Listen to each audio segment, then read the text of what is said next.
now starting the recording too. So again, we have AlistarP and Angel of Death against Yukitty and Ezad.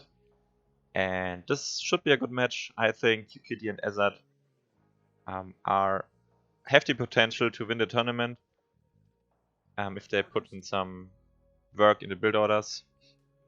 Because they are very good players, very fast, and yeah, also very good in late game. So we have, for Ezad and Yukitty, we have USA and British. First map, of course, is always the Great Plains, and yeah, so Great Plains, and yeah, British and USA. USA, I think, is the best civilization in Deathmatch. I'm not a fan of this card. What is this? Okay, but other than that, he has a decent deck. I just wouldn't send this card first. I wouldn't even use it, but whatever. So he's using USA, so he will be fine either way.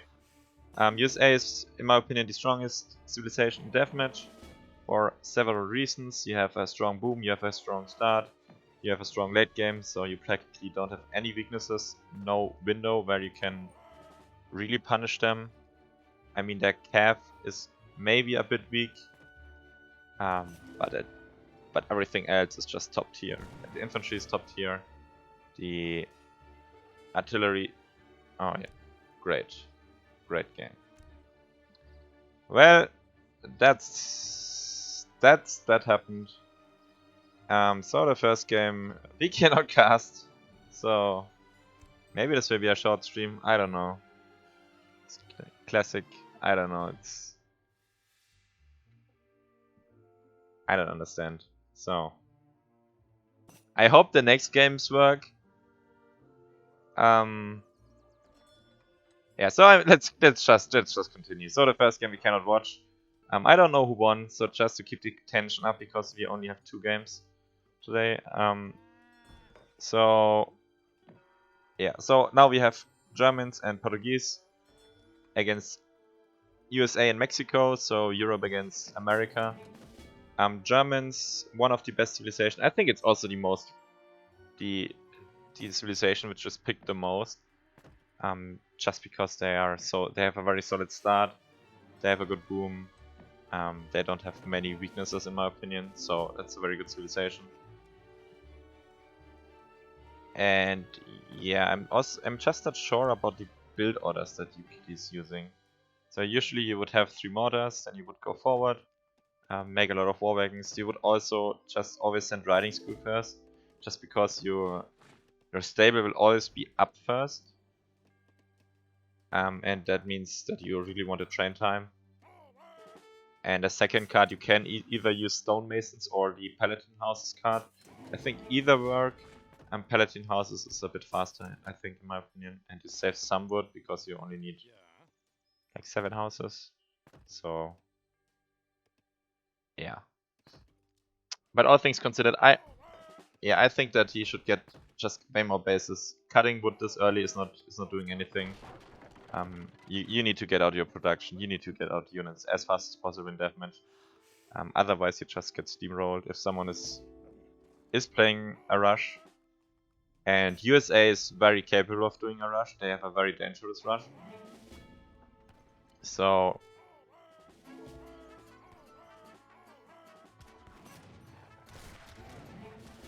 is this in-game sound? Was this some card? I don't know. That's very... I've never heard it. I think it's a card, right? So yeah, thanks for the comment, Edo Graxias. So now the push starts really for USA. So the push for USA is dangerous because they can use the fortified outposts forward, so you get some presence and some place to fall back to. I think he really needs more brags and more artillery, especially. So you want to have some mortars out early. To just support the push, because now you run into the trouble that you cannot kill anything here. And I think, yeah, he also really needs the rockets. Like right now, right immediately. Now let's quickly also jump to Mexico. So why is Mexico a good civilization or a decent or dangerous civilization in Deathmatch? So they have this card. They have this card where they can transform all their skirmishers into musketeers, and with this card they become kind of grenadiers, and that means you can get to up to 500 population. And with 500 population, even if you're fighting against counters, they will still trade somewhat decently. I think Ezad is playing it well, so he got the skirmishers out, so they still kind of deal with them. So yeah, so that's actually a great defense. So I think it's very easy to play with this push. But the base layout really helped him. So I don't think they have the best the best spread in a sense. Yeah, so this push is over. I think he could have just walked to Yukitty and Yukitty would have been just dead. Probably.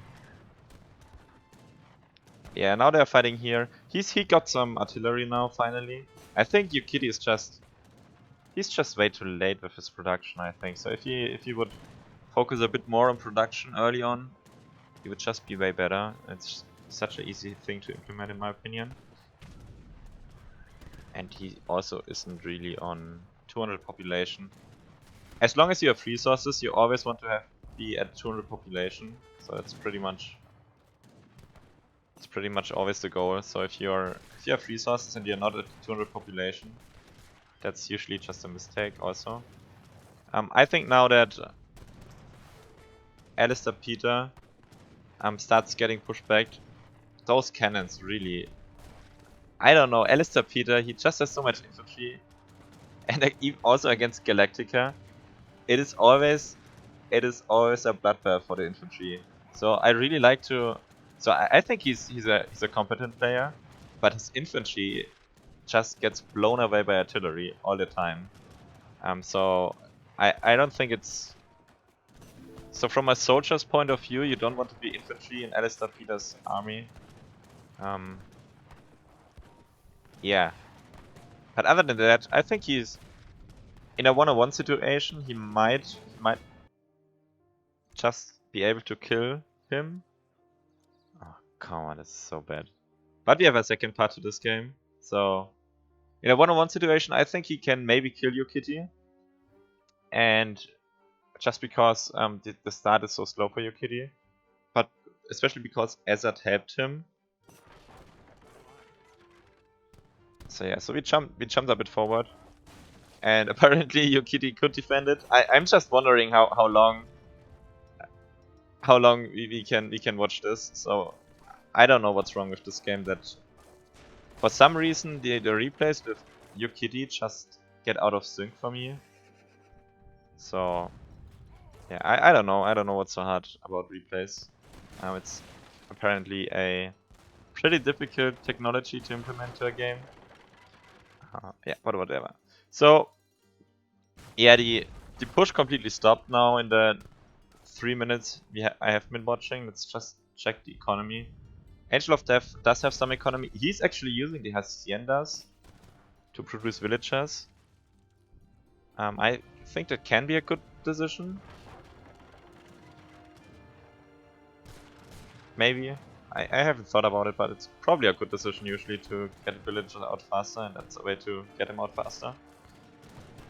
But other than that, yeah, I think that's a problem with Mexico in deathmatch in general. You are just, after your initial push, after your transformation to the musketeers, you just run out of steam and you just don't.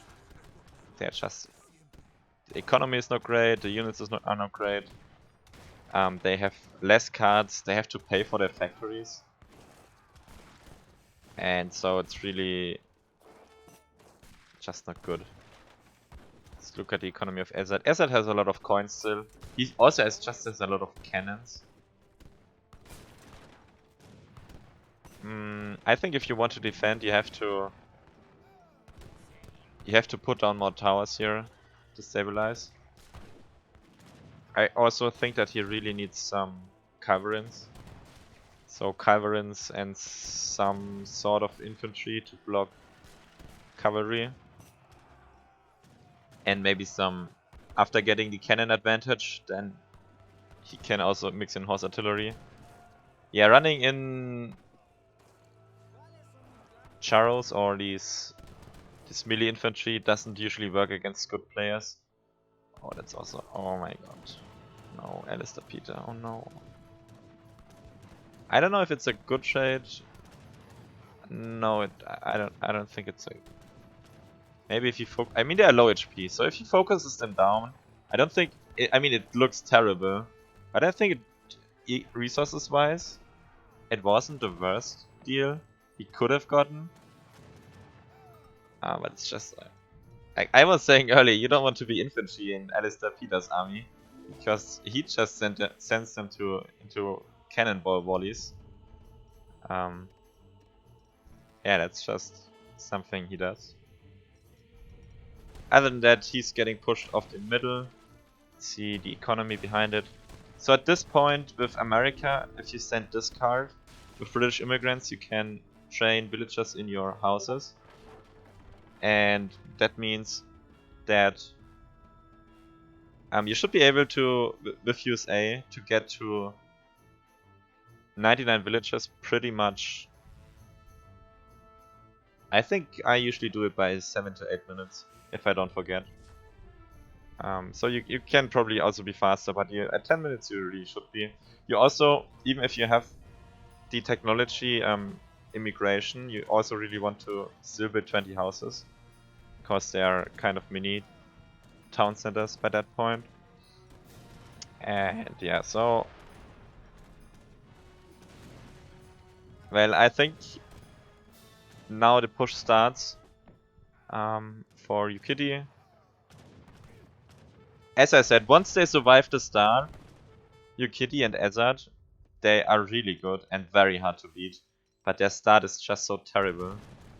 I mean, Yukitty almost got crushed by Angel of Death here. With a bit cleaner build order and a few more cannons, I think he would have just overrun him. So yeah.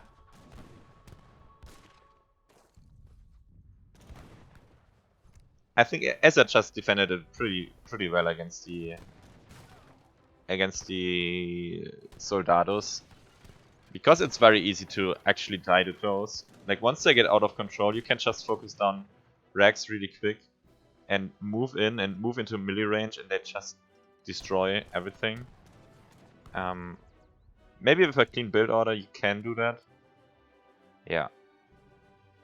But as I said, like the boom is very good. You can see Ezad just knows how to boom, has a lot of resources, and he also knows how to fight. So he's a very good combat experience. So he killed a lot of units and lost very few. So yeah, so once he gets to that point, after like 5 minutes, he looks very dangerous in my opinion. And yeah, so yeah, I think that was it for today. I mean, I could, if you really want, I could go into my games from yesterday. Really quick. Or if someone would be up, we can also play. Stowe is up. So I can just play also. Because I mean, I can talk about my games. I think they were pretty good, but they are pretty long. And that also means that